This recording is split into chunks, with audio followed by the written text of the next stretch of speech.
¿Ha caído ya? Bueno, vamos a ver el anuncio imposible de Dios sobre Babilonia y la orden que cambiará hoy. Así, o que te cambiará hoy. Vamos a ver eso. Como dije, 26 de febrero del 2026. Vamos a ver el resumen de lo que vimos la lección anterior o el estudio anterior la semana pasada. Estuvimos viendo ahí en Apocalipsis capítulo 17, versículos del 7 al 18, y ahí mis hermanos, ¿verdad? En la lección pasada, nuevamente reitero, vimos cómo el ángel le respondió, ¿verdad? A Juan ante el asombro, ¿verdad? Que Juan estaba asombrado y nos reveló este ángel el significado profundo de la visión que Juan estaba viendo. Y esto fue, básicamente, voy a hacer así grandes rasgos, voy a decirles más o menos qué fue lo que vimos y qué fue lo que el ángel le reveló al apóstol Juan. Vamos a ver qué aprendimos. Como número uno, la semana pasada vimos la relación entre la mujer y la bestia. Ojo con esto. Vimos un detalle gramatical en el griego que cambia completamente toda la idea de lo que estábamos estudiando. Vimos que en el versículo 3 dice el texto que la mujer está sentada, que parece, da la idea. Juan ve a la mujer y la ve sentada sobre la bestia. Y esta palabra sentada da la idea, ¿verdad? Como de que si la mujer tuviera o parecía dominar, mejor dicho. Pero posteriormente pasamos al versículo 7, donde la bestia, vimos que ya ahora sí, el ángel le dice y le enseña a Juan, y vemos que la bestia, la mujer no está sobre la bestia, pero ya no vemos que la mujer está sentada en el sentido de dominio, sino que la bestia la trae, así dice la frase, la trae. Y vimos que esta frase la trae es un participio presente en voz activa, eso lo estudiamos. Si usted no sabe de qué estoy hablando, le recomiendo que vea la anterior para que pueda comprender esto. Y en conclusión con este punto, vimos que no es la religión la que controla el poder político, es la bestia, ¿verdad? Quien usa, sostiene y finalmente destruirá a la ramera. Como número dos, vimos la naturaleza de la bestia, que era, no es y será. Vimos y analizamos eso. La bestia, vimos, tiene pasado, presente y futuro. Subirá del abismo, una resurrección satánica. Irá a la perdición, o sea, al lago de fuego. Los moradores de la tierra, ¿verdad? Se asombrarán, pero sus nombres de estos moradores de la tierra no están en el libro de la vida. Como número tres, vimos las 7 cabezas, que eran montes y reyes, ¿verdad? Son 7 montes, reinos, ¿verdad? Y 7 reyes, 7 gobernantes. La interpretación más sólida, como lo analizamos, ¿verdad? Que lo mencionamos, Egipto, Asiria, Babilonia, Persia, Grecia, Roma y el Imperio Romano reavivado. No es Roma, mis hermanos, eso lo estudiamos porque mucha gente está especulando. He visto videos cómo especulan con eso. No es Roma como ciudad física, mis hermanos. Son imperios que han dominado y oprimido a Israel. Como número 4, el octavo rey también lo vimos. La bestia que era y no es también el octavo rey, es decir, el anticristo es el mismo. Ahí, les repito, vayan y véanlo porque si no, no van a comprenderlo. Es de entre los 7 y aquí surge, desde entre los 7 surge la séptima cabeza y la resurrección satánica imita la resurrección de Cristo. El quinto punto que vimos, los 10 reyes aliados, ¿verdad? 10 reyes literales que reinarán simultáneamente. Y vimos también que decía el texto por 1 hora, o sea, su reino será breve. Tienen un mismo propósito, entregar su poder a la bestia de estos reyes. Pelearán contra el Cordero y el Cordero los vencerá. La batalla básicamente ya está decidida. Número 6, el destino de la ramera. Los mismos que la apoyaron la odiarán y la destruirán. Quedará desolada, desnuda, devorada y quemada. El contraste total, ¿verdad? Pasa de la opulencia, como lo vimos en el versículo 4, ¿verdad? A la desolación en el versículo 16. Número 7, la soberanía de Dios. El versículo más importante. Dios ha puesto en sus corazones el ejecutar lo que Él quiso en el versículo 17. Lo vimos la semana pasada. Aún la maldad, mis hermanos, de los hombres cumple el propósito soberano de Dios. Y número 8, la identidad final de la mujer. La gran ciudad que reina sobre los reyes de la tierra, lo vimos en el versículo 18, no es Roma, por favor, no insistan con eso, no es Roma, no es un sistema místico, es Babilonia la Grande, ciudad literal que reaparecerá en los últimos días. Por favor, estudien eso, por favor. Y la verdad que nos llevamos con respecto a esto. La profecía, mis hermanos, no es para especular, lo hemos venido hablando desde el primer día, no es para especular, sino para confiar. El sistema del mal con todas sus bestias y reyes está bajo el control total de Dios. La batalla final ya está decidida, el Cordero es el que vencerá. Entonces, en este estudio, mis hermanos, hoy, este estudio penetrante de Apocalipsis 18, hoy nos vamos a meter y de lleno en el juicio final de la Babilonia escatológica. Lejos de ser un símbolo, mis hermanos, analizaremos la evidencia de su restauración como una ciudad literal y un sistema global de corrupción. Aquí hoy vamos a descubrir la diferencia crucial entre el después de esto ¿verdad? Un temporal de Juan y el escatológico, revelando que el capítulo 18 es como un zoom, por así decirlo, es como un zoom detallado del juicio ya anunciado, ¿verdad? Entonces vemos el anuncio también, el anuncio proléptico y definitivo, el ha caído,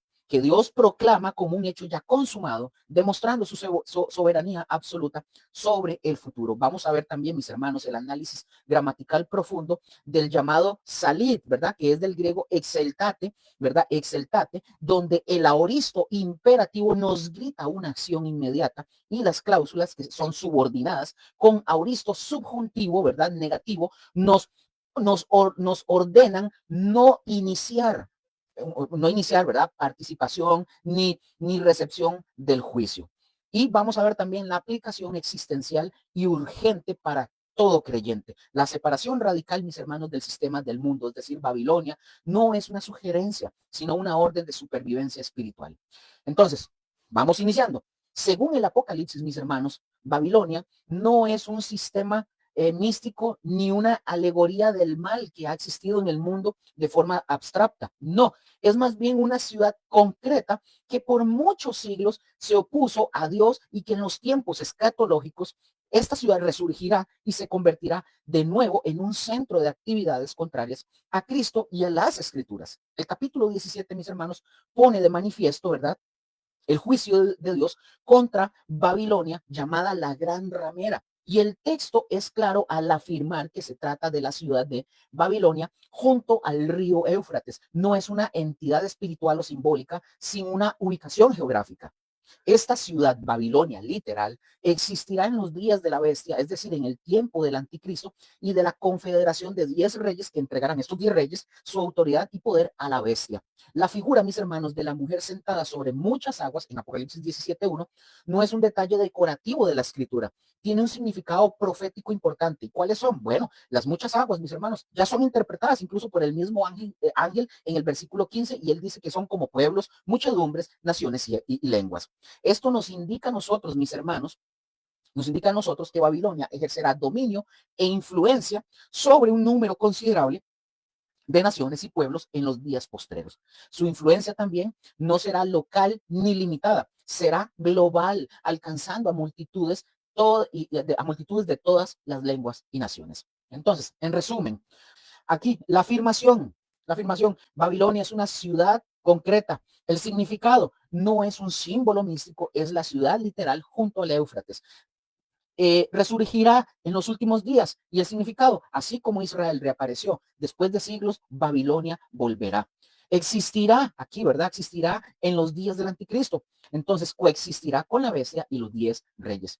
Y presenta también aquí el texto y en el cuadro que tengo acá es sentada sobre muchas aguas. Bueno, esta ejercerá influencia global sobre pueblos y naciones. Entonces, mis hermanos, el poder de Babilonia será o será de tal magnitud o que por lo menos en apariencia, ¿verdad? Llega a tener control de la bestia. O sea, su poder va a ser tal que va a dar la apariencia que llega a tener control de la bestia. Sin embargo, mis hermanos, probablemente en la mitad de la tribulación, los 10 reyes y la bestia se vuelven en contra de la mujer, es decir, Babilonia, y la destruyen hasta dejarla desolada, examinando la verdad físicamente y quemándola hasta hacerla desaparecer. Y aunque Babilonia será destruida por el anticristo, mis hermanos, y los 10 reyes, estos estarán cumpliendo la voluntad soberana de Dios. Dios, mis hermanos, usa instrumentos inicuos para poner fin a la ciudad que tanta maldad ha esparcido sobre la faz de la tierra. Vean Zacarías 5 del 5 al 11.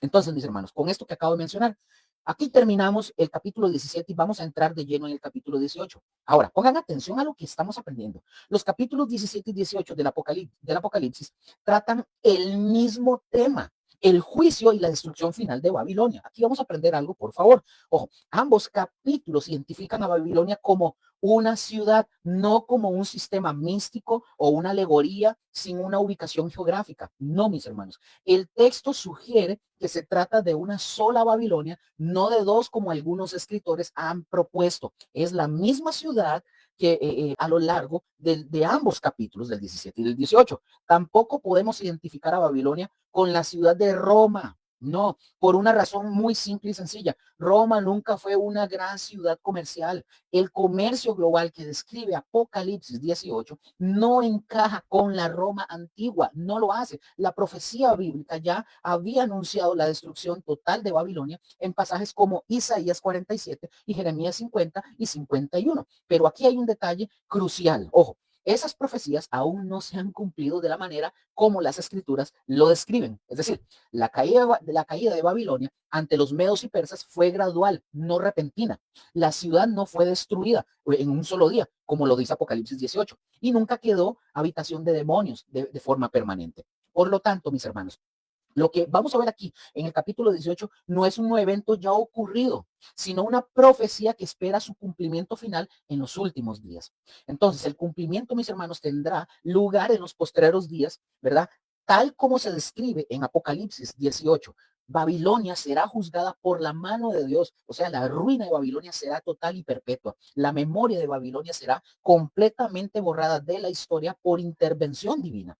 Hay quienes ven en Babilonia una representación de la cultura total del mundo, aparte de Dios, en contraste con el sistema divino representado por la Nueva Jerusalén.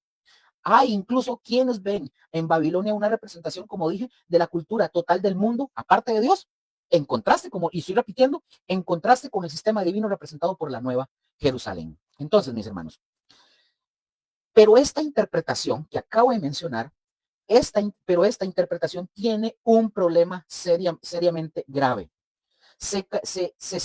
Esta interpretación se salta el círculo de lo literal para caer en un ámbito alegórico. Se aleja de la Babilonia histórica y la convierte en un simple arquetipo de la resistencia mundana contra Dios. Y una vez que usted o yo abrimos esa puerta, ¿dónde queda el límite? Si Babilonia es solo un símbolo, porque no sería también un símbolo la Nueva Jerusalén, entonces. Y entonces también, y el lago de fuego también, entonces. Y la resurrección también es un símbolo, entonces. Entonces, mis hermanos, para cuidarnos en esto, lo más sensato y lo más apegado al texto es entender que Apocalipsis 18 es una profecía respecto a la destrucción de una Babilonia literal que estará presente en los postreros días. ¿En donde Luker? Junto al río Éufrates, en el mismo lugar donde existió la Babilonia de Nabucodonosor. Así como reapareció Israel como nación después de siglos de inexistencia política, así también, mis hermanos, Babilonia volverá a levantarse en el escenario mundial para poder cumplir su destino final. No es un símbolo, es una ciudad y Dios ya ha escrito su final, básicamente. Amén. Entremos de lleno al versículo 1. Apocalipsis 18, versículos del 1 al 3. Voy a leer para ustedes. Tengan sus Biblias, por favor, siempre a la mano. 18 del 1 al 3. Dice el texto. Después de esto vi a otro ángel. Presten mucha atención al lenguaje que se utiliza acá. Después de esto vi a otro ángel descender del cielo con gran poder y la tierra fue alumbrada con su gloria. Y clamó con voz potente diciendo, ha caído la gran Babilonia y se ha hecho habitación de demonios y guarida de todo espíritu inmundo y albergue de toda ave inmunda y aborrecible, porque todas las naciones han bebido del vino del furor de su fornicación y los reyes de la tierra han fornicado con ella y los mercaderes de la tierra se han enriquecido de la potencia de sus deleites. Entonces, mis hermanos, pongan mucha atención. Bien, vean esta expresión. La expresión que dice, después de esto, ojo, después de esto, en griego, mis hermanos, es la palabra metatauta, que se traduce o se traduciría mejor como después de estas cosas. Ahora, en el libro del Apocalipsis, esta frase se usa regularmente para introducir algo nuevo, como que, vamos a ver, como que si dijera, y luego, después de esto sucedió tal cosa. O sea, esto indica un nuevo comienzo y un nuevo conjunto de circunstancias. Pero, ojo, ojo, pero en Apocalipsis 18:1, el uso es completamente diferente. En este caso en particular, la palabra o la frase metatauta tiene una función temporal, pero no se refiere al orden de los eventos futuros, no. Más bien se usa para indicar la secuencia en que las visiones fueron reveladas. Pongan atención, las que fueron reveladas a Juan. Es decir, Juan, el apóstol Juan nos está diciendo, después de que terminó la visión anterior, Dios me mostró esta nueva visión. Es como que si Juan estuviera diciendo eso. Entonces, aquí, mis hermanos, hay una clave gramatical que nos ayuda a ustedes y a mí a distinguir Cuando después de esto se refiere al orden de los eventos futuros y cuando se refiere al orden en que Juan recibió las visiones. Entonces, ¿cuál es esa clave, Luque? La presencia de un verbo de percepción, que es vi, u, oí. Repito esto. Entonces, Luque, nuevamente, ¿cuál es esa clave? Bueno, la presencia de un verbo de percepción, vi, o mejor dicho, u, oí. Vi, u, oí. Es decir, cuando el apóstol Juan incluye un verbo como decir vi o oí, después de esto, Juan está señalando que la secuencia es temporal en su observación. Es decir, primero está diciendo Juan, primero vi una visión y después vi la siguiente. No necesariamente, pongan atención, no necesariamente significa que los eventos futuros ocurran en ese orden. Pongan atención. Pero cuando Juan no incluye un verbo de percepción, entonces, después de esto, sí indica, ojo, si no tiene un verbo, ¿verdad?, de percepción, que es vi u oí, cuando Juan no incluye ese verbo de percepción, entonces la frase después de esto sí indica y sí nos dice a nosotros que hay un espacio de tiempo en los acontecimientos futuros. ¡Wow! Ahí sí hay una secuencia cronológica en los eventos que van a suceder. Me doy a entender. Rose, usted que está ahí conectada me escribe. Me estoy dando a entender porque si Rose no entiende, yo creo que todos pueden comprenderlo. Entonces, en resumen, si dice, después de esto, vi, significa orden en que Juan recibió las visiones. Si dice el texto, después de esto, del evento, significa orden cronológico de eventos futuros. Pongan mucha atención a lo que estamos viendo, ¿verdad? Por favor. Entonces, en Apocalipsis, capítulo 18, versículo 1, Juan incluye el verbo vi justo después de la frase, después de esto. Esto nos está diciendo a nosotros, mis hermanos, que lo que viene no es necesariamente el siguiente evento en la línea de tiempo futura, no, sino la siguiente visión que Dios le mostró. Ya vamos a ir viendo esto. Imaginemos, por ejemplo, que estamos viendo una serie de televisión en la que el director nos enseña diferentes escenas del futuro, ¿verdad? Un supuesto. No necesariamente en orden cronológico, sino para darnos diferentes perspectivas. Ahora, por ejemplo, el director es Dios, ¿verdad? En el supuesto. Le enseña Dios, ¿verdad? Que le enseña al espectador, o sea, a Juan, le enseña estas escenas, se las empieza a enseñar. La forma en que Juan nos lo cuenta es lo que hace la diferencia. Por ejemplo, número uno, cuando Juan dice, después de esto, significa, y luego en la historia futura pasará esto, es lo que Juan está diciendo. Entonces, esto es un uso escatológico, es una secuencia de eventos futuros. Por ejemplo, que vengo y yo digo, vi que el ejército atacaba la ciudad y la destruía. Después de esto, hubo un terremoto que arrasó con todo. ¿Qué significa esto que acabo de mencionar? Que en el futuro, primero viene el ataque del ejército y luego, como consecuencia directa en el tiempo, viene el terremoto. Hay una secuencia, ¿verdad?, en los eventos mismos. Amén. Entonces, número dos, cuando, cuando Juan dice la frase, ¿verdad? Después de esto significa, o se leería, digamos, leeríamos así, y luego a mí me mostraron esta otra escena, es como que si Juan estuviera diciendo eso. Este es el uso temporal perceptivo, es una secuencia de las visiones. Vamos a ir viendo eso. Esta que acabo de mencionar es el caso de Apocalipsis 18.1. Uso temporal perceptivo, secuencia de las visiones. Por ejemplo, que yo diga, vi que el ejército atacaba la ciudad. Después de esto, vi un ángel poderoso que descendía del cielo. ¿Qué significa esto, Lucas? Entonces, que el apóstol Juan le revelaron primero la visión del ejército y luego en su sesión de visiones le mostraron la del ángel. No significa, mis hermanos, que el ángel baja después. No, no baja después de que el ejército ataque en la realidad futura. No significa eso. Son dos visiones distintas que podrían estar mostrándonos eventos simultáneos o incluso la misma escena desde otra perspectiva. Amén. Entonces, la clave en esto, mis hermanos, es el verbo de percepción. ¿Cuál es el verbo de percepción? Pueden escribirlo ahí si lo lograron entender. El verbo de percepción, vi, justo después de la frase, después de esto. Esto nos está diciendo que el orden en la experiencia de Juan, no en la línea de tiempo de los eventos proféticos. Amén.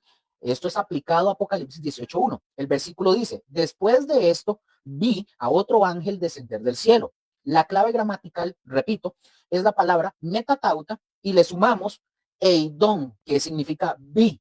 Metatauta más eidón, que es vi. Lo sumamos, ¿verdad? Lo unimos y esto nos indica que Juan está diciendo lo siguiente. Dice Juan, una vez que terminó de ver la visión anterior, la de los capítulos 16, 17 sobre Babilonia, Dios me mostró la siguiente visión, la de un ángel poderoso. Ahora, mis hermanos, algunos preguntarán, y Luker, ¿por qué es importante entender esto? Mis hermanos, ojo, porque la caída, pongan atención, la caída de Babilonia en el capítulo 18 no necesariamente sucede después de los eventos del capítulo 17. ¿Me doy a entender? O sea, no necesariamente sucede después de los eventos del capítulo 17 en la línea de tiempo profética. Más bien, pongan atención, el capítulo 18 es una visión nueva y más detallada del mismo juicio de Babilonia que ya se estaba anunciando. Es como si en la serie se nos enseñara una escena, ¿verdad? General de una ciudad siendo destruida y después nosotros le hiciéramos como un zoom, ¿verdad?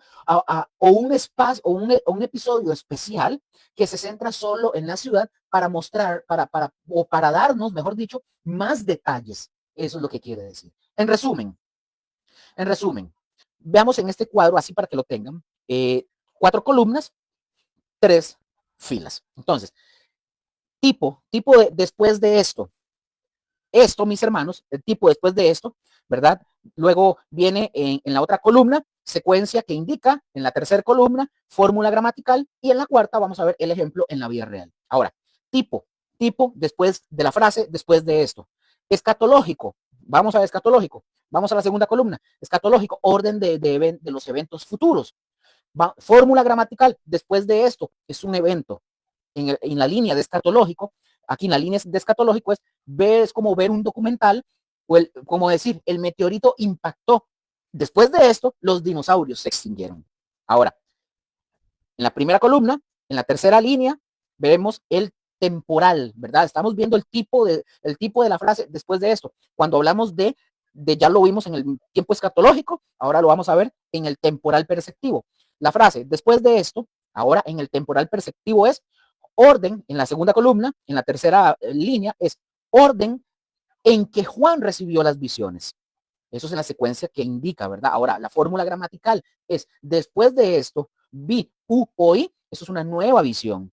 Y el ejemplo en la vida real, aquí en esta línea, en la última línea, es como ver el tráiler de una película. Es como ver el tráiler de una película. Después de esto, vi una escena de una persecución en un carro y luego vi una explosión. Esto no significa que en la película pase en ese orden. Por ejemplo, si ustedes han visto un tráiler de cualquier película, vemos que nos presentan diferentes escenas, tum, tum, tum, tum. Y dice, mira, ¿qué será lo primero? Bueno, pero cuando usted ve la película, lo que presentaron de primero resulta que era lo último en la parte de la película. Y lo que presentaron de último era lo primero. Bueno, algo así es lo que quiere decir. En Apocalipsis capítulo 18, versículo 1, nosotros estamos claramente en el segundo caso, ¿verdad? ¿Cuál es el segundo caso? Que estamos en el temporal perceptivo, como ya lo vimos. El apóstol Juan simplemente está pasando a la siguiente escena que Dios le mostró. Voy a reforzar esto, mis hermanos, voy a reforzar esta idea mejor con una analogía de una película, nuevamente, usando una película. Juan está narrando en el plano temporal perceptivo. No es un orden cronológico, perdón, no es un orden cronológico de eventos futuros. El capítulo 18, mis hermanos, proporciona detalles más claros y enfocados de lo que se venía anunciando desde el capítulo 16, 17 y ahora en el 18 ya se nos va a dar un poco más para poder comprender. Imaginémonos esto. Imaginemos que los capítulos 16 y 17 como una escena general de una guerra. Imaginémoslo. Vemos ejércitos, vemos batallas y se menciona que una gran ciudad llamada Babilonia es un objetivo principal. Es una vista panorámica, un poco caótica, como se ve desde lejos. Pero luego en el capítulo 18 es como un zoom, acercándonos así, o un capítulo especial dedicado exclusivamente a esta ciudad. Entonces el director, Dios en este caso, le dice al apóstol Juan, bueno, bien Juan, ya viste la guerra en general, ahora cámbiate a este otro canal para que usted vea en detalle qué pasa específicamente con Babilonia, por qué está mala y cómo cae Babilonia. Yo creo que con este ejemplo es más fácil de entender todo lo que estamos viendo. Ahora, la frase, después de esto vi, de Apocalipsis capítulo 18, versículo 1, es como ese clic para cambiar el canal. No significa que la ciudad caiga después de que termine toda la guerra del capítulo 17, no, sino que Juan está recibiendo una nueva visión que profundiza en un tema que ya se había introducido. En conclusión, mis hermanos, el capítulo 18 no es el próximo evento, tengan eso en cuenta, no es el próximo evento en la línea de tiempo después del capítulo 17, no, es una expansión dramática y detallada del juicio de Babilonia, que ya era un tema central en las visiones anteriores. Es como una provisión de detalles más claros. De tal manera, mis hermanos, que la expresión después de esto se refiere a la secuencia temporal inmediata de lo que Juan vio. Las visiones de los capítulos 17 y 18 son consecutivas, sin que exista un espacio de tiempo entre una y la otra. Ambas visiones contemplan, mis hermanos, los acontecimientos relacionados con el juicio divino sobre la ciudad de Babilonia. Los capítulos tratan de la misma Babilonia, aunque el capítulo 17 destaca las abominaciones de la ciudad y el 18 da énfasis a su sensualidad asociada con sus riquezas. Amén. Entonces, el juicio, el anuncio del juicio, mis hermanos, divinos sobre Babilonia es hecho por otro ángel, que en el griego es Alon Agelón. Ahí yo en el canal yo se los pongo. Este ángel, mis hermanos, desciende del cielo como número 1, 2, posee gran poder y 3, posee una gloria que ilumina la tierra, como nos lo dice el texto. Ahora, pongan mucha atención porque aquí viene un punto que es controversial. Pongan atención, debido a las características tan extraordinarias que se le atribuyen a este ángel, desciende del cielo, tiene gran poder y su gloria ilumina toda la tierra. Hay algunos expositores, ¿verdad? Que han llegado a identificar a este ángel con Cristo o incluso lo han llegado a identificar con el Espíritu Santo. Pero mis hermanos, ¿esto será correcto? La respuesta es simple y sencilla. No, no es correcto. No existe, mis hermanos, razón exegética alguna que nos obligue a negar que se trata simplemente de un ángel enviado por Dios para efectuar el anuncio del juicio divino sobre Babilonia. Amén. Aclaremos este punto porque eso hay que dejarlo bien claro. El hecho, mis hermanos, de que este ángel posea gran autoridad y una deslumbrante gloria no es un argumento suficiente para negar que se refiere a un ángel creado. ¿Por qué, Luker? Porque los ángeles han sido investidos por Dios con autoridad para ejecutar la voluntad divina y un grado de gloria propia de la naturaleza de estos seres angelicales. Entonces, mis hermanos, nosotros vemos que en la Biblia está llena de ejemplos de ángeles que manifiestan gloria y poder sin ser divinos. Lucas 2.9, Hechos 12.7. Es cierto, mis hermanos, por ejemplo, que en el Antiguo Testamento nosotros de una u otra forma encontramos a Cristo que aparece en ocasiones como el ángel de Jehová, una manifestación especial del Hijo de Dios antes de su encarnación. Pero, mis hermanos, ya en el Nuevo Testamento hay una diferencia completamente marcada entre los ángeles y el Mesías. Los ángeles, mis hermanos, son criaturas al servicio de Dios. Cristo, mis hermanos, es el Cordero inmolado, el Rey de Reyes y Señor de Señores. Los ángeles adoran a Cristo, Hebreos 1.6. Cristo no adora a los ángeles. Los ángeles mismos rechazan la adoración, Apocalipsis 19.10 y 22.9. Este ángel que aparece aquí en Apocalipsis 18.1 es un ángel creado, investido por Dios con autoridad y gloria para una misión específica. ¿Y cuál es esta misión, Luker? Anunciar el juicio contra Babilonia. No hay necesidad de buscar detrás de este ángel a Cristo o al Espíritu Santo. El texto es claro, es otro ángel, uno más en la larga lista de mensajeros celestiales que ejecutan los mandatos divinos. En Apocalipsis, mis hermanos, Cristo es identificado como el Cordero que fue inmolado, el Mesías, Rey de Reyes y Señor de Señores, el que viene con poder y gloria como victorioso guerrero divino para derrotar a todos sus enemigos y establecer su reino de paz y justicia en la tierra. Los ángeles, mis hermanos, ejecutan su voluntad y poseen la autoridad para la gloria que Dios les ha dado. Amén. Bueno, creo que avanzamos bastante con esto del versículo 1 porque había que dejarlo todo claro. Versículo 2, capítulo 18. Dice, leo para ustedes y clamó, hablando del ángel, ¿verdad? Y clamó con voz potente diciendo, ha caído la gran Babilonia y se ha hecho habitación de demonios y guarida de todo espíritu inmundo y albergue de toda ave inmunda y aborrecible. Aquí la poderosa, ¿verdad? La poderosa voz del ángel tiene como finalidad, mis hermanos, que su anuncio sea escuchado claramente por todos los seres vivientes. El anuncio de este ángel es ha caído la Gran Babilonia. La Babilonia aquí mencionada, mis hermanos, aquí es la misma del capítulo 14, versículo 8, del 16, 19 y del 17, del 1 al 18. Es la misma. Aquí para corregir esto. Ajá. No se trata, mis hermanos, no se trata de una Babilonia mística ni alegórica. Tampoco se trata de la ciudad de Roma espiritualizada, sino de la Babilonia literal. La Babilonia de este capítulo 18 es la Babilonia del capítulo 17 y todos los otros capítulos que hablan de su origen, su carácter y su destino. Es la misma. Para que lo tengan ahí, ¿verdad? Ahora, la frase, los reyes de la tierra no se hicieron partícipes de las idolatrías de Roma pagana, no, ni los mercaderes de la tierra se enriquecieron mediante el comercio con la Roma papal, ni fueron seguidores tampoco, y ni seguidores ni devotos limitados a mercaderes y reyes, no. Esta es la Babilonia literal y antes que ocurra el regreso del Señor o el Apocalipsis, ¿verdad? Tal como se describe en el capítulo 19, ella, o sea, Babilonia, habrá llegado a esta altura de idolatría y voluptuosidad, por así decirlo. Entonces, como ustedes y yo podemos observar, las palabras del ángel concuerdan perfectamente con las profecías veterotestamentarias, como Isaías 13, del 9, y luego del 13, 9, también 19, capítulo 19 y capítulo 22, eh, eh, luego también capítulo 34, versículo 14, capítulo 47, versículo del 7 al 9, en Jeremías 50 y Jeremías también capítulo 51 y también en Zacarías 5 del 5 al 11. Entonces, mis hermanos, cuando ustedes oigan o lean la palabra, por ejemplo, que acabo de mencionar la palabra veterotestamentaria, ustedes la pueden traducir mentalmente como del Antiguo Testamento. Eso es todo. Yo ya les he dicho a ustedes que yo les voy a decir frases y les voy a decir, porque a veces nos topamos con pastores que son especiales, ¿verdad? Para decir palabras muy pomposas, pero nunca dicen qué significan.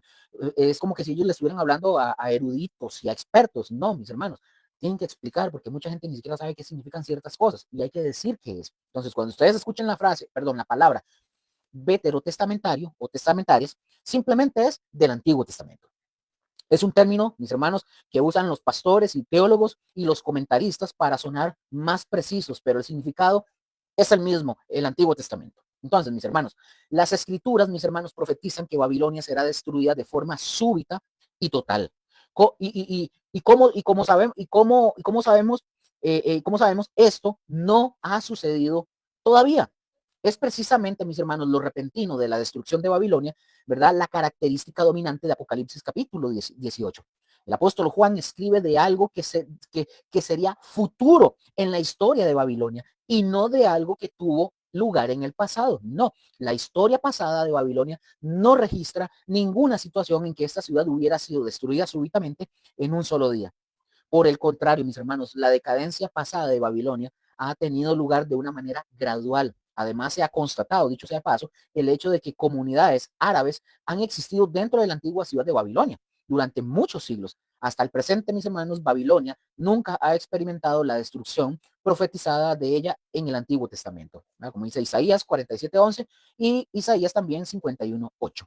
Entonces, mis hermanos, para continuar, la presente devastación de la región es el resultado de una decadencia gradual, no de una súbita destrucción. De hecho, mis hermanos, el sitio de Babilonia, de la Babilonia antigua, ha sido el lugar de una ciudad de una clase u otra años muy recientes, o hasta años muy recientes. Por ejemplo, el tráfico marítimo de la ciudad, ¿verdad? Indicado en el capítulo 18, versículo 17, armoniza con esta localización, ya que el Éufrates, mis hermanos, en tiempos antiguos era navegable hasta una distancia de 800 kilómetros desde su desembocadura, o sea, una distancia de 800 kilómetros, o sea, era navegable en el Éufrates a una distancia de 800 kilómetros desde su desembocadura. Ahora, pongan atención, observemos la repetición acá del verbo ha caído, porque dice ha caído, ¿verdad?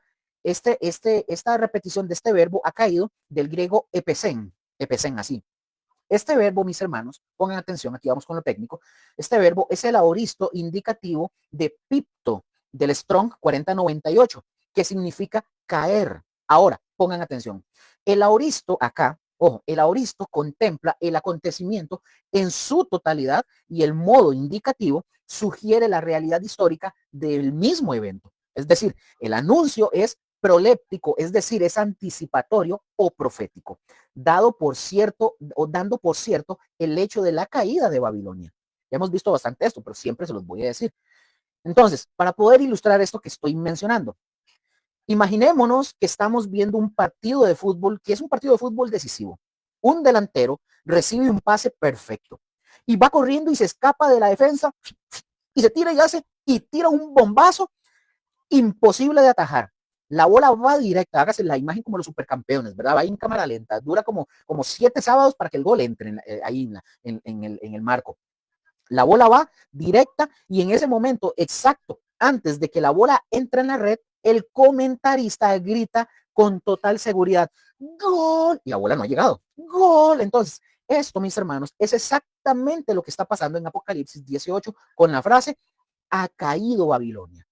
Amén. Desglosemos toda esta parte, ¿verdad? Técnica de forma simple. Ha caído. Dije, es el aoristo indicativo. Los eruditos, mis hermanos, dicen que esta forma verbal, aoristo indicativo, describe una acción completa y real. Para nosotros, mis hermanos, es como el grito del gol del comentarista. Él no dice, está por caer el gol, no, o está por caer, o parece que va a caer, no. Lo anuncia como un hecho ya logrado, aunque la bola todavía esté en el aire. Entonces, lo ve tan seguro que lo da por un hecho. Número 2, el anuncio es proléptico. Ya hemos hablado de la prolepsis, ¿verdad? Proléptico, es decir, anticipatorio o profético. Proléptico, mis hermanos, es solo una palabra elegante, ¿verdad? Para decir que se adelanta a los hechos. Eso es todo lo que significa. Entonces, el comentarista se adelanta y grita gol antes de que suceda el gol, porque el resultado es inevitable. De la misma manera, mis hermanos, Dios se adelanta y anuncia la caída de Babilonia como si ya hubiera pasado, porque para él, o sea, para Dios, como conoce el futuro, ya es un hecho tan seguro y decidido. Lo que él decreta se cumple y punto. Entonces, en resumen, para este estudio, cuando el ángel grita, ha caído Babilonia, es como si Dios estuviera gritando gol antes de que la bola entre en la red. Lo anuncia con tanta seguridad como si ya fuera un hecho histórico, porque para Dios su juicio ya está decidido y es inevitable. Entonces, los detalles de cómo cae, que vienen en los versículos 21 y 24, son simplemente la bola golpeando la red, confirmando lo que Dios ya había anunciado. Simple y sencillo. Entonces, como resultado, ¿verdad?, de su caída, Babilonia, mis hermanos, se convertirá en, dice el texto, habitación de demonios y guarida de todo espíritu inmundo y albergue de toda ave inmunda y aborrecible. Este, mis hermanos, es el cuadro de una ciudad que será reducida a ruina total y a una desolación espantosa. Babilonia, mis hermanos, será convertida en un desierto y el desierto es una imagen poética en el Antiguo Testamento para indicar la habitación de los demonios. Amén. Entonces, ahora sí sigamos. El vocablo habitación es una palabra griega que es katoiketerion, que significa lugar de residencia permanente. Es decir, mis hermanos, la ciudad que una vez estuvo repleta de lujo y de hermosura se convertirá en un sitio solamente apto para los demonios. También será, según el texto dice, guarida de todo espíritu inmundo. Mis hermanos, aquí el sustantivo guarida viene de una palabra griega que es pulaque, que significa prisión, lugar de desierto. Mis hermanos, los espíritus inmundos son los mismos demonios que serán desterrados en Babilonia.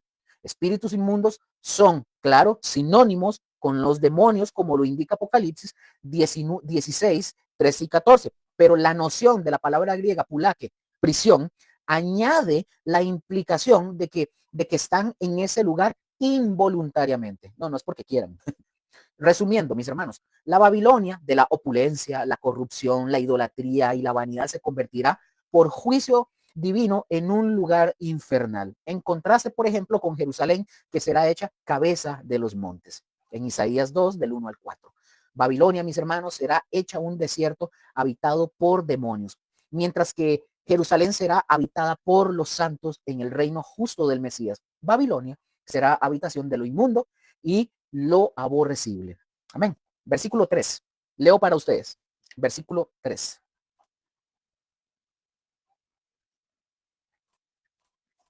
Leo.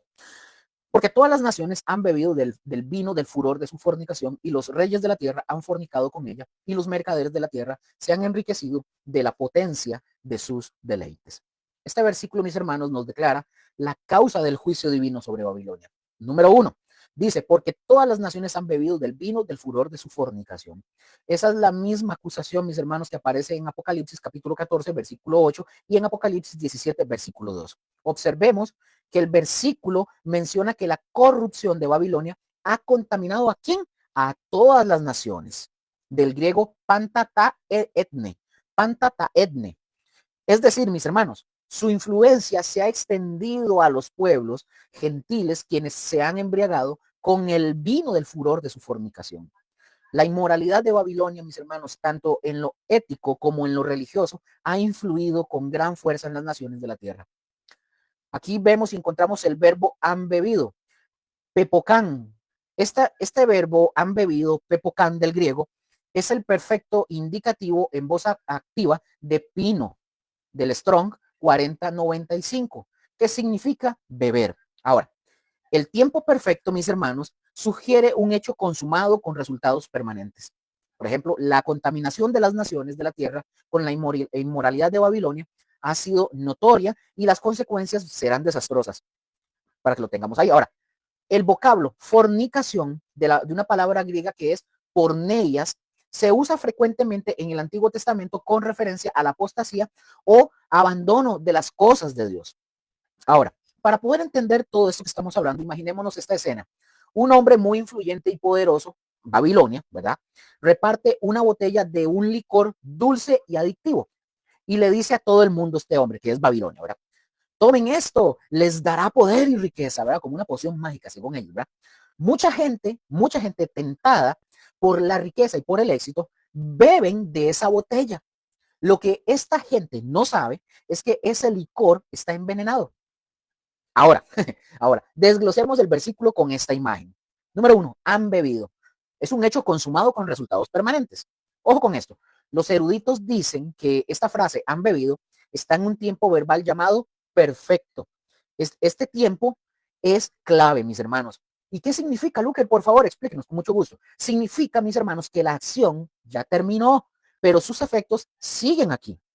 En nuestra historia, no es que están bebiendo, no es que están bebiendo ahora, es que ya terminaron de beber el licor envenenado. El daño ya está hecho, el veneno ya está dentro de sus cuerpos y no se puede sacar.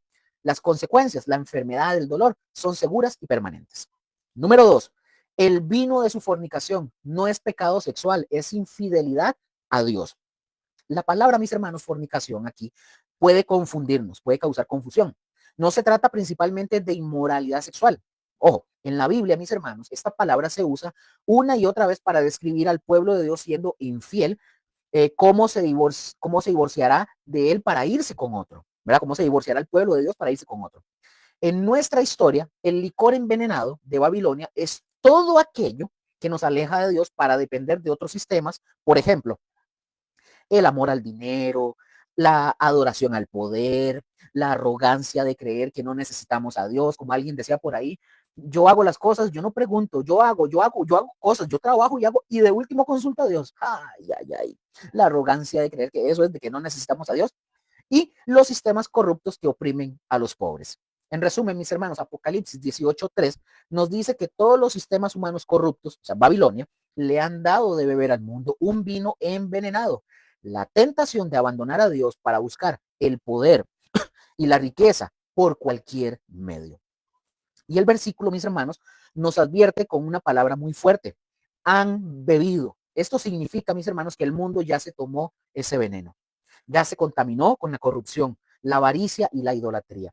El daño ya está hecho en su sistema y las terribles consecuencias del juicio de Dios son inevitables y permanentes, como un veneno que ya fue ingerido. Por eso Dios la juzga con tanta severidad porque corrompió a toda la tierra. Así de simple. Número 2, y los reyes de la tierra han fornicado con ella. No solo las masas populares, sino también los reyes de la tierra. Es decir, los gobernantes, presidentes o cabezas de las naciones sostienen una relación ilícita con Babilonia y se contaminan con su corrupción, mis hermanos. Evidentemente la capacidad, ¿verdad? Ojo, evidentemente la capacidad atractiva de la Babilonia de los postreros días será sumamente enorme. La ciudad se ha se ha autopromovido mediante la implantación de una fe incuestionable en sus supuestas inagotables fuentes de riquezas, aconsejando de esta manera a los hombres de sentir una repulsión de necesidad profunda hacia Dios.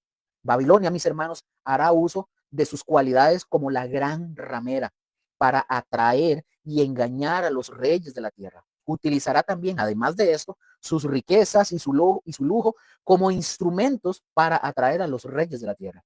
El poder y la riqueza eran empleados en el nombre de la religión demoníaca. Amén. Número 3. Y los mercaderes de la tierra se han enriquecido de la potencia de sus deleites. Los comerciantes de la tierra, mis hermanos, serán igualmente influidos por el poderío y las riquezas de Babilonia. El comercio con Babilonia adquirirá un volumen sin precedentes. Los mercaderes mantendrán una actividad comercial constante con la gran ciudad junto al río Éufrates. Los mercaderes se enriquecerán a causa del poder, del lujo y de la autoindulgencia de Babilonia.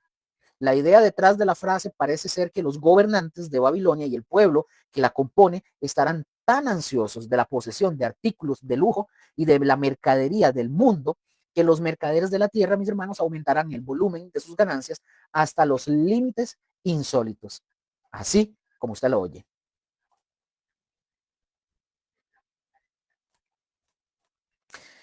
Apocalipsis 18, versículos 4 y 5. Aquí vamos a ir avanzando. Dice versículo 4. Leo para ustedes. Y oí otra voz del cielo que decía, salid de ella, pueblo mío, para que no seáis partícipes de sus pecados, ni recibáis parte de sus plagas. Ojo con esto, ven qué interesante lo que vamos a ver acá. A la vez que se anuncia el juicio sobre Babilonia, acá se desarrolla un llamado al pueblo de Dios para que abandone la ciudad y no sufra las consecuencias de dicho juicio. El apóstol Juan, mis hermanos, escuchó otra voz del cielo, como dice el texto. Aquí lo más probable, mis hermanos, es que la mencionada voz fuera la de un ángel designado para hacer el llamado a la separación. No se trata de la voz de Dios o la voz de Cristo, porque el extenso lamento poético que sigue violaría el decoro, ¿verdad? Profético si se tratara de una voz divina. Se trata de un ángel que habla en nombre de Dios, como en el caso del capítulo 11, versículo 3, y en el caso también del capítulo 22, versículos del 7 al 8.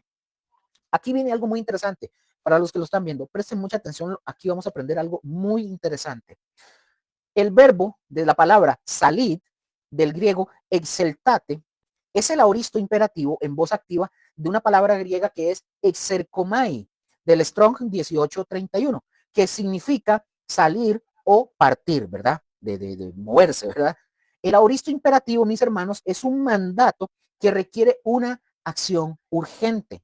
Yo he subido las preguntas en el Facebook, ¿verdad? Para que, no solamente para atraer a la gente para que vea el estudio, sino para que todos aprendan, y sean sinceros, puedan responder y digan, no, yo no sé de esto, no conozco, o si conoce, pueda explicarlo ahí para que haya interacción. Es bueno y es necesario. Lo peor que puede hacer cualquier cristiano es creer que sabe algo que no sabe y decir, no, yo no voy a responder ni voy a contestar a eso porque me voy a dar el taco de que no sé. No, es mejor decir no sé. Decir no sé y se puede interactuar o venir directamente al estudio y aquí lo vamos a ver. Repito, el aoristo imperativo, mis hermanos, es un mandato que requiere una acción urgente. Este equivale a decir salid inmediatamente. Ustedes pueden ver esto, Isaías 48:20, 52:11, Jeremías 50, versículo 8, y también Jeremías 51, verso 6. Ahora, el mandato salid inmediatamente va dirigido a los santos de la tribulación, quienes podrían sufrir la tentación de comprometerse con el pecado reinante en Babilonia. Ahora, aquí vamos a desglosar esta frase técnica para poder entender la fuerza y la urgencia del llamado de Dios con respecto a esto. Pongan atención, el mandato en español, salid, ¿verdad? En nuestro idioma, salid es una orden, punto. Pero en el griego, mis hermanos, en el griego original, en el idioma en que se escribió el Nuevo Testamento, la forma en que se da esta orden contiene un mensaje extra de urgencia. Pongan atención. Vamos a hacer esto con esta idea. La foto versus el video. La clave del aoristo, para que lo podamos comprender. Pensemos en el tiempo verbal griego, el aoristo.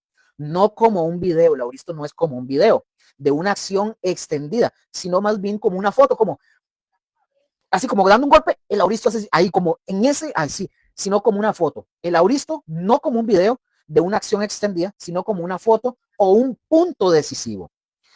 Si nosotros habláramos del auristo como que si fuera un video, sería un imperativo presente. Sería como decir, estén saliendo continuamente o permanezcan en proceso de salir. No es eso. Al ser una foto, mis hermanos, una foto decisiva, el auristo imperativo, el mensaje es, tomen la acción de salir ya mismo, ya mismo. Tomen la acción de salir ya, ya mismo. Esto captura el momento preciso, mis hermanos, de la separación. Ojo con esto, de la separación, no el proceso largo. Entonces, 3, es como el grito de urgencia de Dios. Por lo tanto, con esto, cuando Dios dice, ojo, salid con este aoristo imperativo, no es una sugerencia ni un consejo para el futuro. No, mis hermanos, es un llamado decisivo, es una orden inmediata. Y esta equivale a gritar, sepárense ahora mismo, o es el momento de cortar toda relación, es lo que nos está diciendo. Para nosotros salir, como dije, y salgan. Pero en el griego es sepárense ya, ahora mismo. Es lo que nos dice el griego. Entonces veamos esto en el contexto en Babilonia, en Apocalipsis capítulo 18. Este mandato urgente, mis hermanos, va dirigido al pueblo de Dios que durante la gran tribulación se encuentra mezclado o influenciado por el sistema corrupto del mundo simbolizado por Babilonia. El peligro, mis hermanos, no es estar ahí, sino contaminarse con su pecado y compartir su juicio. Entonces, ¿cuál es la aplicación para nosotros el día de hoy? Bueno, la aplicación para nosotros hoy es sumamente poderosa. Así como Dios, mis hermanos, llamó a su pueblo en el pasado, ¿verdad? Como a Lot de Sodoma o a los judíos del exilio babilónico, a separarse radical e inmediatamente de un sistema condenado, su palabra, la palabra de Dios, nos llama a ustedes y a mí a tomar una decisión clara y sin aplazamiento de separarnos del pecado y los valores del mundo que se oponen a Dios. No es algo, mis hermanos, pongan atención, no es algo para negociar o para posponer, como muchos lo hacen o creen. En resumen, mis hermanos, cuando Dios dice salid, aquí no lo dice con la calma de quien da una recomendación, no, lo dice con la urgencia con la que un bombero le grita a alguien atrapado en un edificio que se está quemando. Salga ahora, no espere ni un segundo más, ya, porque si no se quema. Es un llamado, mis hermanos, a la acción inmediata. Es Dios diciéndonos a ustedes y a mí que la separación del pecado y del sistema corrupto del mundo no admite demora, ningún retraso. Es una decisión que hay que tomar hoy, hoy, en un punto definido de nuestra vida. Córtalo, apártate, salga. Ahora, precisamente, mis hermanos, por eso es que ustedes y yo debemos de analizarlo de esta forma.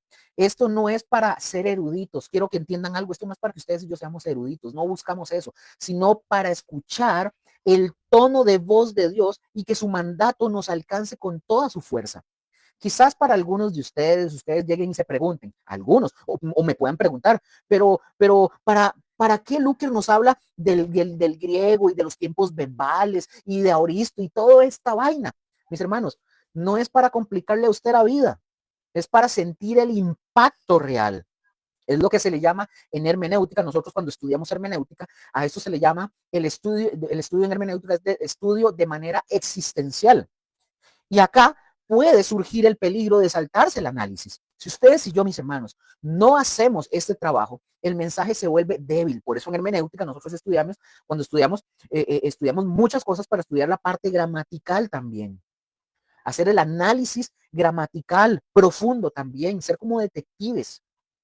Entonces, la palabra salir puede sonar, si usted, vamos a ver, si nosotros no hacemos ese trabajo de estudiarlo bien, si no hacemos ese trabajo, el mensaje se vuelve débil. Yo le digo a usted salir, usted dice, sí, salir, ya, punto.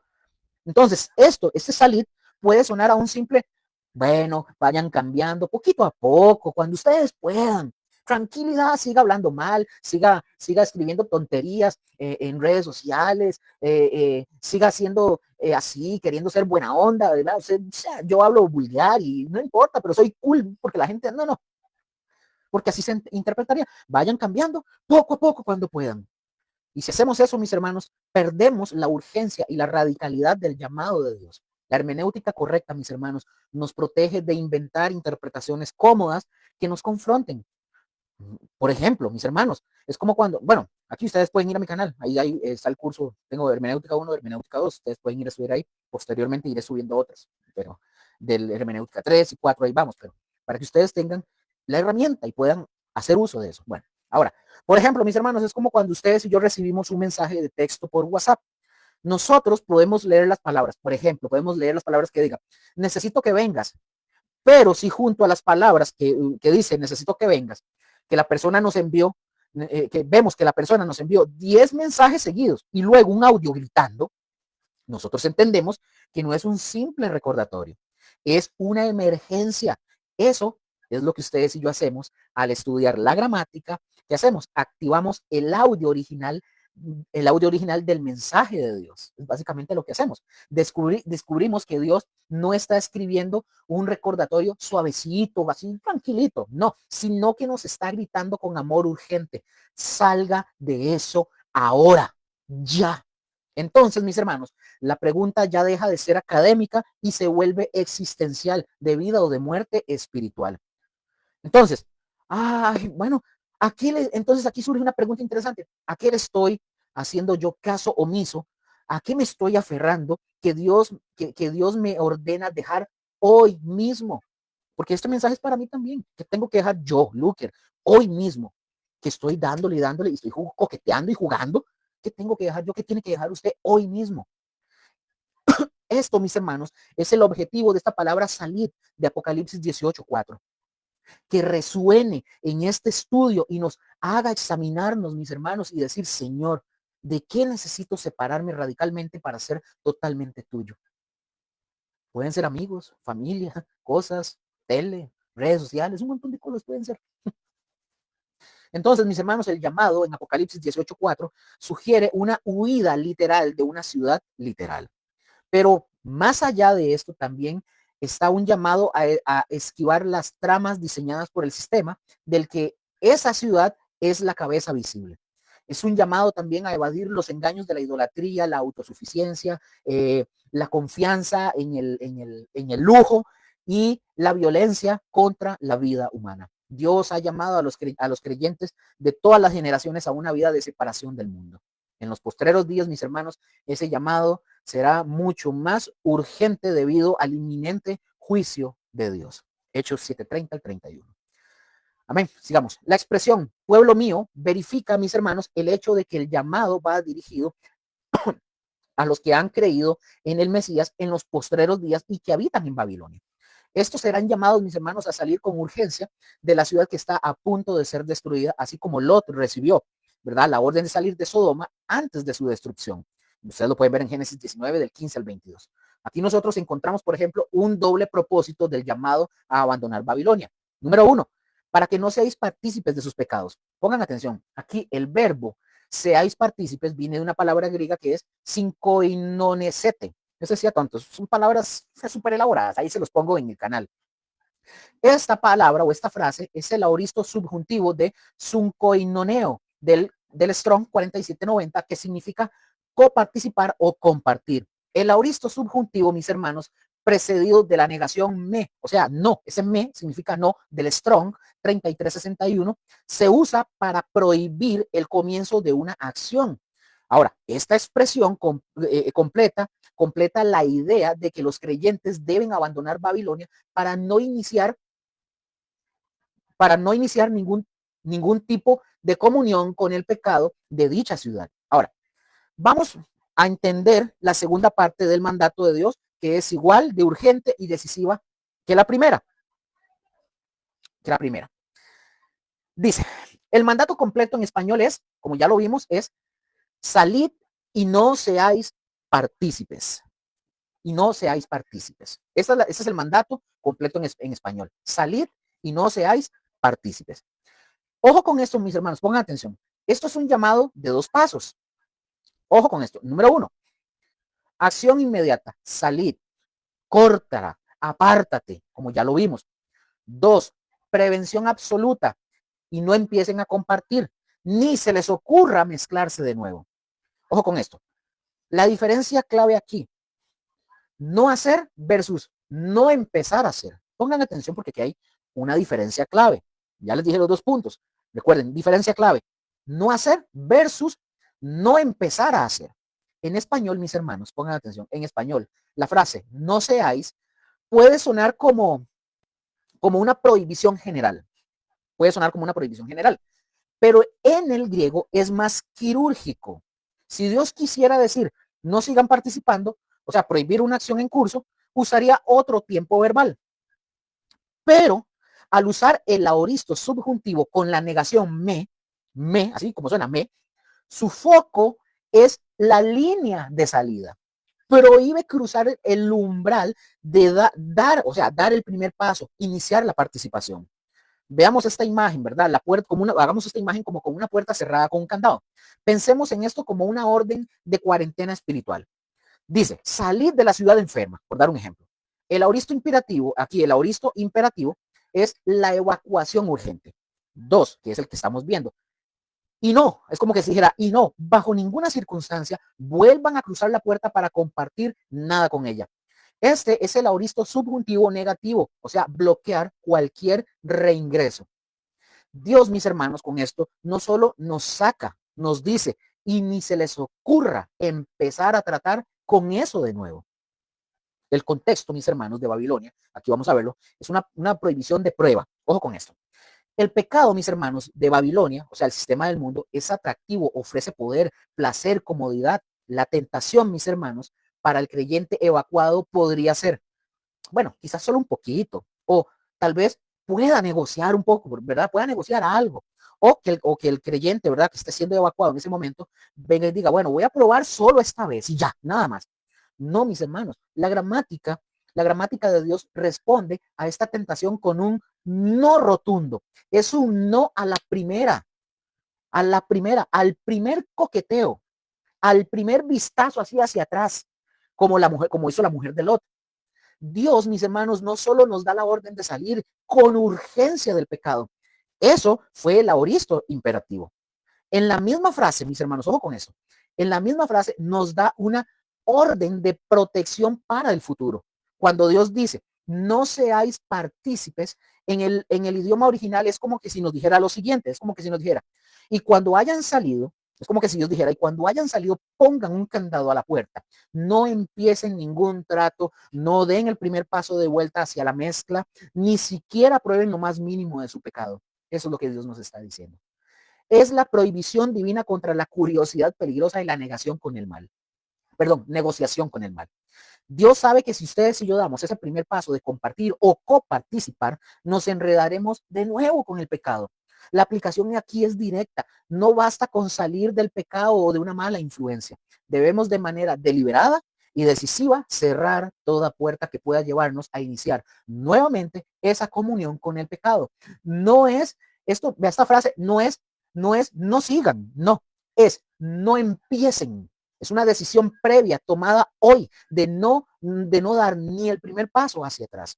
Amén. En conclusión del pasaje, uniendo ambos verbos, Apocalipsis 18:4. Entonces, el llamado de Dios es en 2 tiempos para nuestra santidad. Número 1, decisión inmediata, es el aoristo imperativo, corten y salgan.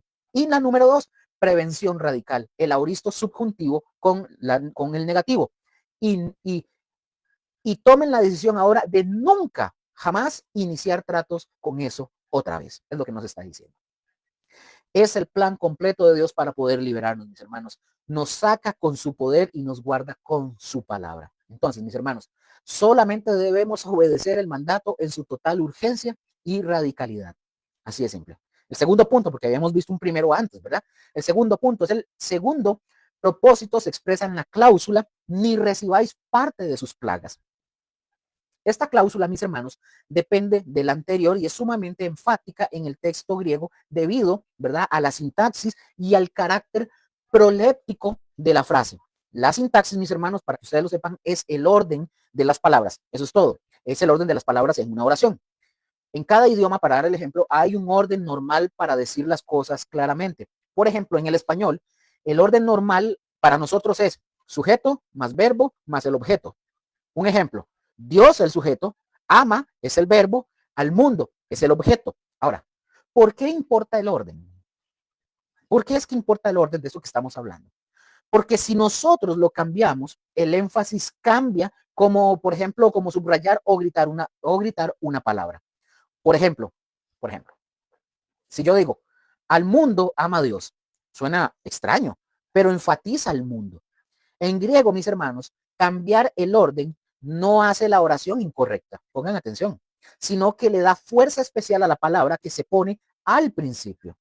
Ahora, pongan atención, analicemos la segunda advertencia, que sigue el mismo patrón gramatical del texto que estamos estudiando, que sigue el mismo patrón gramatical que la primera. El verbo recibáis, ¿verdad? El verbo recibáis, que en el griego es lavete, lavete. Este, mis hermanos, es el auristo subjuntivo en voz activa del verbo lambano, del Strong 2983, que significa recibir, tomar o agarrar. Y como en el caso anterior que ya estudiamos, viene precedido de la partícula negativa me, que significa no. Ahora, ¿qué significa esta construcción? Bueno, ya nosotros conocemos el patrón porque es exactamente igual en la estructura. A no seáis partícipes, ¿verdad? Que ya lo vimos. Ahora, el auristo subjuntivo con la negación me, que significa no, prohíbe una acción en curso, es decir, dejen de recibir, ¿verdad? ¿De qué dice dejen de recibir? Más bien, ojo, más bien prohíbe que la acción se inicie, que dice, ¿verdad? Que ya lo vimos, prohíbe que la acción se inicie. Básicamente es un no empiecen tan siquiera, o no extiendan la mano para tomar, es lo que nos está diciendo. Ahora, veamos el significado preciso. No es dejen de recibir, es no empiecen a tomar en sus manos, es lo que nos quiere decir. Entonces, hagámonos esta imagen para recordarla. Pensemos en un paquete envenenado que Babilonia quiere entregarnos a nosotros. Dios no solamente nos dice, no lo agarres, nos dice algo muchísimo más radical. Dice Dios, no extiendas ni siquiera la mano para empezar a recibirlo. El énfasis, mis hermanos, está en evitar el primer contacto, el acto inicial de aceptación, porque Dios sabe que si damos ese primer paso, el resto ya viene detrás. Entonces, aquí vemos algo interesante, porque aquí nosotros encontramos, vean que ya mencionamos algo aquí interesante porque vimos que eran unas cláusulas subordinadas. Ahora, pongan atención porque esto lo mencionamos ahorita. ¿Qué son las cláusulas subordinadas? Ahora, se llaman subordinadas, mis hermanos, porque dependen por completo del verbo principal. No tienen sentido solas. Su único trabajo, mis hermanos, es explicar el por qué o el para qué de la acción principal. En su raíz más simple, son cláusulas que están bajo la orden de, que dependen de, que sirven o a la acción principal, ¿verdad? En este caso, mis hermanos, el verbo principal, salid, es la orden directa de Dios. Y las cláusulas subordinadas para que no seáis partícipes ni recibáis parte, o sea, son las advertencias. Entonces, mis hermanos, las advertencias aquí, mis hermanos, no participen, no reciban, no son órdenes independientes, no. Son las consecuencias terribles que se activan si desobedecemos la orden principal. Veamos este cuadro completo. Veamos este cuadro completo. El elemento y la función. Entonces, elemento, orden principal, salid, el mandato directo, ¿verdad? En la función es el mandato directo e inmediato de Dios. Elemento, advertencia número 1, no seáis partícipes. Función, consecuencia de desobedecer, contaminación. Advertencia número 2 en el elemento, no recibáis parte.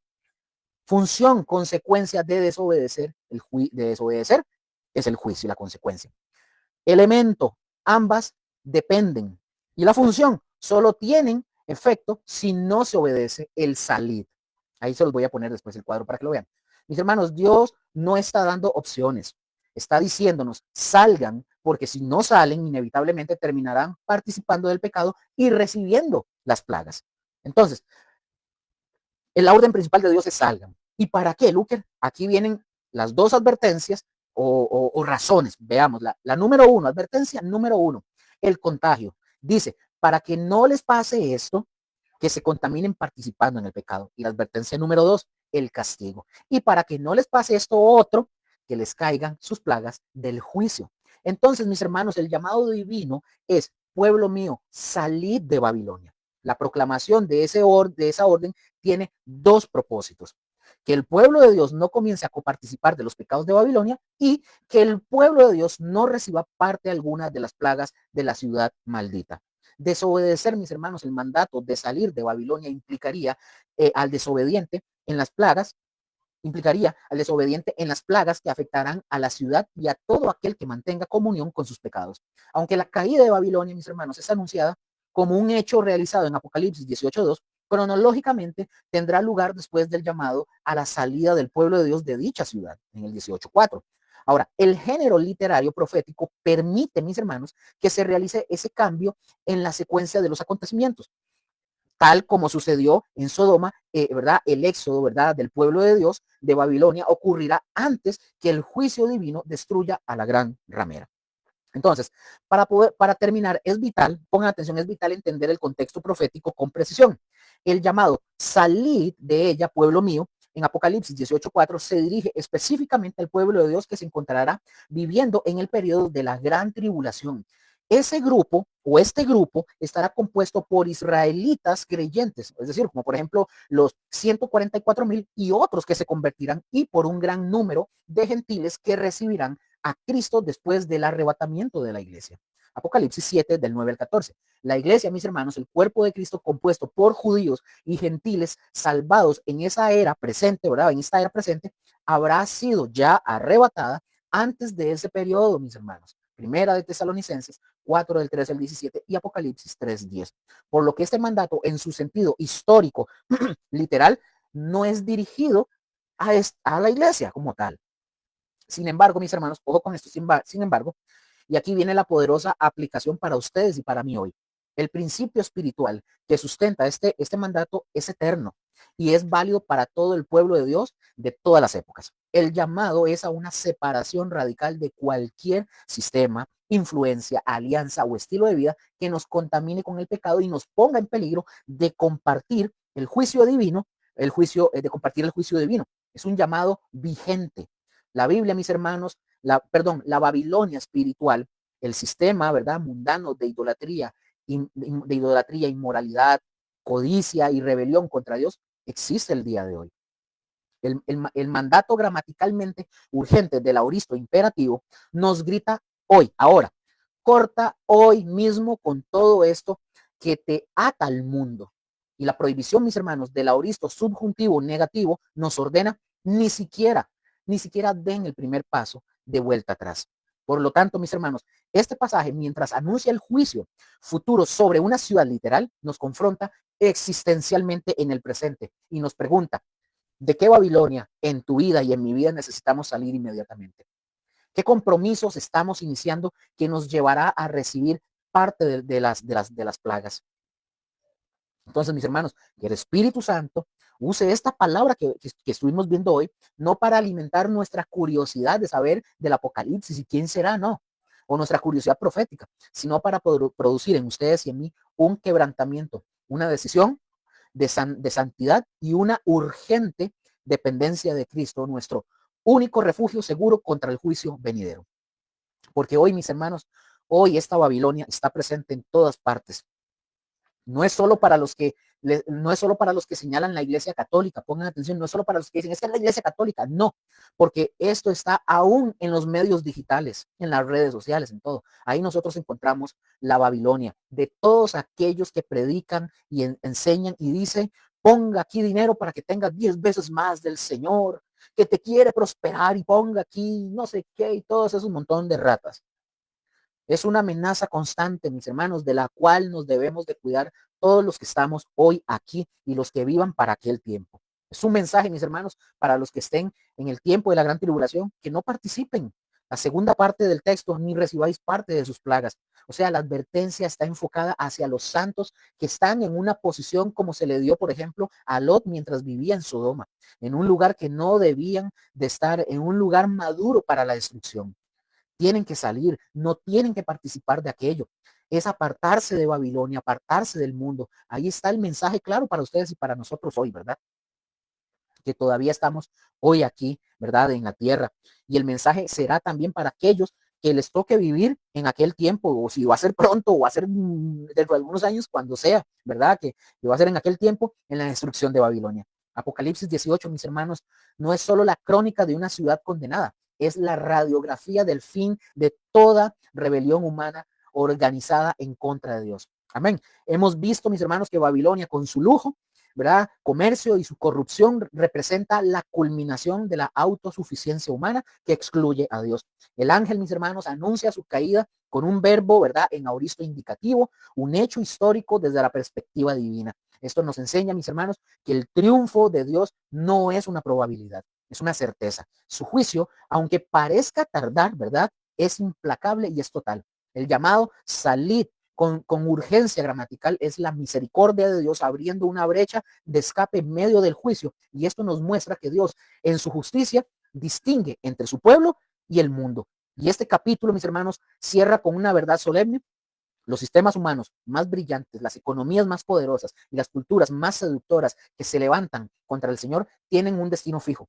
Serán habitación de demonios y albergue de toda ave inmunda. La gloria del hombre, mis hermanos, sin Dios termina en desolación.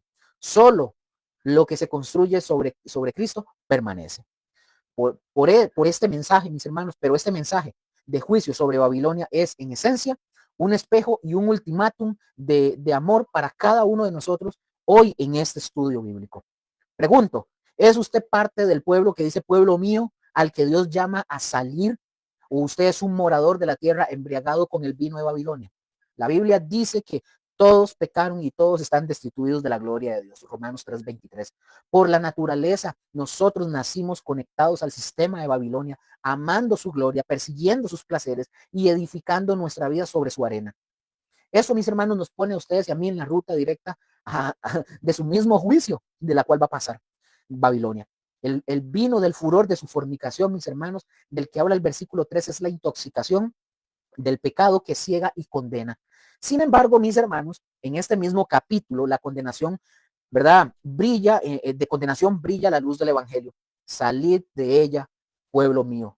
Pregunta al millón, ¿cómo salir? Bueno, hay una sola salida, una sola puerta, Jesucristo.